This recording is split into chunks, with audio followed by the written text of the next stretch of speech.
Do you ever feel like a crushed beam? Well, not my words, the words of poor Martin Fowler. Martin has sadly passed away in a very tragic episode. It's a very fitting end to the 40th anniversary. If you don't know, in Wednesday's episode, he tried to save his love, Stacey, uh, Stacey, uh, Stacey Slater. Slater. I forgot the name. She had so many last names I forgot. And while doing so, a beam came down and crushed his pelvis. And we were told in today's episode, being Thursday, this was released on Monday, to get excited for the new week, we were told that when they lift the beam, he's gonna have, what's it called, like crush syndrome? Sudden crush syndrome, which if you don't know what sudden crush syndrome is that he's being crushed by a beam. And, you know, raising the beam could end up like having a heart attack or just killing him outright, so. Yeah. Crush syndrome is a life-threatening condition that occurs when skeletal muscle is crushed, causing major shock and kidney failure. Yeah, thank you. Yeah, and obviously he cut out a bit of his kidney to give to Roman as well, so. Yeah. He's already working on faulty equipment. Martin had a beam and small till the end. Too soon. Thank you, you've made it into the video, Samuel West. As we were saying, we're going to just run through, is Martin's death tragic, and what do we think Martin's funeral will kind of look like? Obviously, we're not DIYing the funeral ourselves, like, we're not organising it, but we're just going to theorise and give our thoughts on, like, is it a fitting end to the character? To me, I'll run through my thoughts, because Ash probably has a gigantic list that he can do, and he can fill this video out for 30 minutes. I don't need to say anything for the next 30 minutes after my bit. But to me, although I don't really like Martin with Stacey, and I don't really like Martin with Ruby, and I don't really like Martin with Sonia, I don't really like just like him with Kush. I feel weird. I'm like the weird straight guy that really wants him to be with the other straight guy, but he's not gay, so it's just like, damn. So I did feel like this did feel like a fitting end, because you're with your best friend till the end, till you die, you know, holding their hand, like, I love you, ma. And then I love you. Well, soulmate. I guess soulmate is the more apt word. Yeah, not mate, just soulmate. And it was a fitting end. Like, it is a fitting end to the character to, like, see, like, oh, well, they've passed, and you're going like, I love you. Will you marry me? Oh, you will marry you. And we don't know how much was the morphine and how much wasn't him, because they did have to give him morphine. He was being crushed by a beam. But it is a fitting end to the character. He's the firstborn 40th child, killed on the 40th anniversary.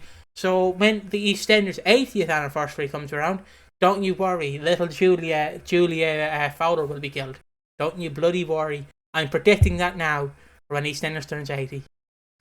Yeah, it's just I mean, Martin's, like I said, Martin was talked about in the first ever episode of the show, right? Pauline was pregnant with Martin, and in the end, it's a sad way for this to happen.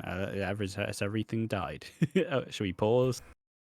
I mean, so yeah, Martin being mentioned in the first episode is a really big thing, and in general, the character, he survived a lot. He survived a really big deal, and has been through a lot on the time of the show. From just teen, then dealing with Mark leaving the show, and leaving EastEnders, dealing with Michelle, and then when he's on his own, finally to himself, he accidentally runs Jamie Mitchell over, which leads to him having to go to prison, then reforming, then his relationship with Sonia, continuing with his raising Bex, and just generally moving forward and going ahead with his life. Then he returns, comes back with a new face, proceeds to go ahead and get with Stacey, going into the second real lifetime of his character.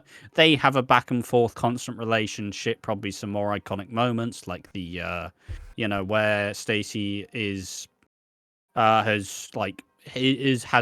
bipolar disorder has relapsed, and she's on the roof like thinking that baby, I don't remember what the baby's called, but like just a full blown manic episode, probably. And and then when his relationship with Stacey left, he got with Ruby, which felt like finally it's time that Martin's gonna go a different direction. And then in this last year or so, he kind of becomes a bit more present on the show in general and proceeds to have a little bit of a love triangle between his past and his present. And then, obviously, in the 40th anniversary episode, Martin does die. And it is a sad death. It is quite a tragic death in a way. But not to be the asshole in the room, Martin's best years were behind him. Sorry.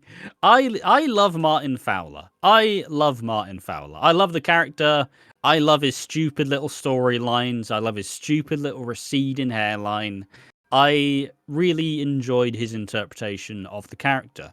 In comparison to the original Martin Fowler, James Alexandru, who was a lot more raw, a lot more kind of very over, very bold, very heavy. Like, he was ugly crying a lot. He was, but it worked. He had this ridiculously good chemistry. He played like a great young Martin, is what you're trying to say, I'd assume. And and James Pye played a great older Martin. I'll let you continue. Yeah, like it was a change in the way they did it, right? But still, the legacy, it's not like he's entirely stamped out. Martin has had a good chunk of screen time. He's had kids. He has Bex. Arthur is practically his anyways. He's also practically raised Lily. And also now baby Roman. There is going to be an army of Fowler children eventually, right? And in terms of the tragedy, I think the tragedy is just in the Fowler family at this point, rather than Martin's death as a whole, because it is a really big, sad, dramatic exit. But if you want to have the 40th anniversary end with a bang, it is important to kill off a character who's been fairly important and integral to the show. But still, you can look back a while ago. They did plan this a while ago, right? Remember when Martin had his 40th birthday when he was only 39 and they said, bloody hell, I wonder if I'll get it next year. Well, no, he fucking didn't, did he? He only just about made it to his next birthday, and that was his exit. So I think it is a shame in a sense, but at the end of the day, most soap deaths that are tragic is when a character's potential is never really reached. And I feel like Martin's potential has been shown at multiple points in time and explored greatly. So it's sad and it's weird as a Martin Fowler stan that at the end of the day, probably was his time. See, I'll just go off your point and like just give my thoughts again. Like, obviously, I think like the death is worth it. Celebrate 40 years. You get kind of get rid of a major family in a sense, because there's literally no like Michelle is literally the only lasting Fowler. And the only reason she survived is because she's barely ever returned. Like, that's the only reason why she survived so long. Like, Mark's gone, Pauline's gone, Arthur's gone, Dot's gone. I don't know if she's a Brandon, but still. Like, the only but she was kind of the matriarch. Don't pause it again. Oh. Anyways, yeah. I kind of lost my train of thought because derailed this slightly a bit. We had some problems with our live stream that we were doing, so I kind of lost my thought. But as I was saying, if I remember correctly, I was on about Martin never really had a true partner, but I did enjoy like his death. I do think his death is worthy. Like, obviously, again. Do you think it's like a Keanu thing, right? I'm under the opinion that Keanu's death makes the character a much bigger character in the grand scheme of things. Where if Keanu had just left and just vanished, nobody would really be thinking back like, remember that Keanu guy? But because he was involved in the Six, which, aftermath aside, as it turned out, still a very big, bold Christmas storyline, I think that made Keanu's stock infinitely higher. Does Martin dying at the 40th anniversary make him a much bigger character in the grand scheme of things. Does it see? Yeah, and no, you can't be comparing Keanu and Martin. See, Yeah, I know. Sorry. see, I don't know. It does in a sense because it's like 40 years. 40 years. He's technically been on the show. He did leave in 07 for about What, 7 years? 7 years. Yeah, it's about 6, 7 7, years. 8 years? Yeah, he did leave for 8 years, but he has been on the show for about 36 of those years. Let's just say. So like, yeah, it has helped him. At least people are going to go. Do you remember that 40th week? When Martin died, that was pretty good, wasn't it? Like, obviously he's tied with that, but also he has been outshined because we did see a significant death that was much better with a bathtub being. But like, I think that the sad bit is that we won't be seeing Martin, because I was under the opinion that Martin Fowler, whoever played him, had a job for life. Like, it feels like he's the character you keep around, even if he's not doing the biggest, boldest things. Even if you don't have, even if he doesn't have, he kind of slots into that like Gene conversation where Gene every couple of years gets a big storyline, reminds everybody how important she is and how like wasted she can be sometimes, and then they kind of go back into the sidelines. Like, a part of me is sad knowing that we're never gonna see Martin truly form into Arthur. We're never gonna see him truly become Arthur, which I think was it felt like something that was necessary. But I mean, the Fowlers are just cursed at this point, right? The Fowlers are absolutely cursed. Like, Arthur dead, Pauline dead. Mark's dead. Michelle is still around, but she's in the cupboard, never to be seen again. Like, now you have Bex and all of Martin's kids. But it's just kind of I think that's the saddest bit for me, right? Because he is a long-term character. And it's always something you risk doing when you kill off long-term characters. You're never going to get to... You can't... You're not bringing back Martin Fowler in 20 years' time. Like, that's just not happening, is it? That's not happening. It's like, okay, the names of people being killed off. Kathy Beale, or like Return from the Dead. Kathy Beale, Cindy Beale. Dan Watts. Martin Fowler? Den Watts. Martin Fowler. It's not happening. Like, it's shut. The door is shut. So I think that's the saddest bit about it. But at the end of the day, he still had a very good run in terms of it. And I guess it is just time to shut. It's kind of interesting because the Beals and the Fowlers were the united family at the start of the show, and now the Beals have the Knights. The Beals have the Knights in the same way that they had at the Fowlers in the beginning. And the Fowlers have pretty much ceased to exist. So it is, in a sense, out with the old, in with the new. And I don't really know how to feel about that. I'll just put it on the two cameras for the moment because it look more like a debate.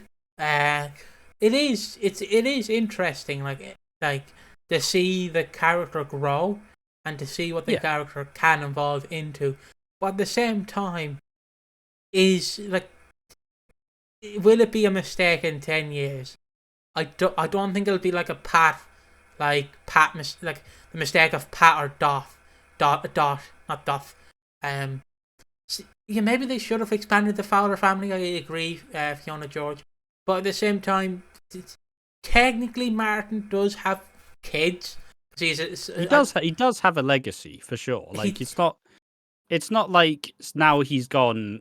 We're never going to see a Fowler again. The family's embedded into like EastEnders at the core. Like, technically, you have Lily Slater. You have Arthur. Arthur. I know Lily is not Martin's, and I know Arthur isn't. And then you have the other two kids that I can't remember. It's like 4 of them. So he is still there, and yeah, there is still Michelle's kids as well. So like, if you do ever want to get like an older, like, bring in another Fowler, just bring him, nab one of Michelle's kids and just bring her in. And then plus, if you really want to, in 10 years, bring in Bex, you just say she had some kids. There you go. Be as simple as that. I guess now it's just we talk kind of about the funeral and what do we expect now. Obviously, I can't wait till this video gets outdated and it's like confirmed to return to the funeral. That's why it's coming back, and that's why it's coming out Monday at 8 a.m. Exactly. Watch there be news at Saturday at 9 p.m. Watch it. Just after we finish the podcast. Susan Tully is back. So yeah, I'll just put it on me now. What I expect either Susan Tully's Michelle, and I'm sorry I don't know the name of her, or the recast Michelle Fowler. Jenna Russell. One of the two will show up.